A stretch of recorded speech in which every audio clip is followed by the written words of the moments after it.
ije dị anyị n'ọkpa mana ekwu na nwunye John Mary ga-abanyela ụlọ ka o soro n'ihe ụlọ na-eme dịka ndị inyom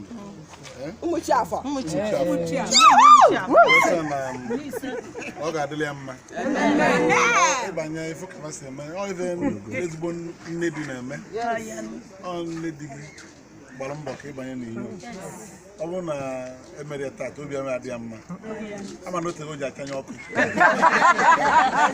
o were ọkpọrọ nwunye mmụ ya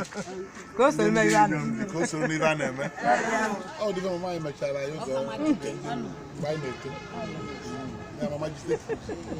na ebe mere amaka Ọhamadike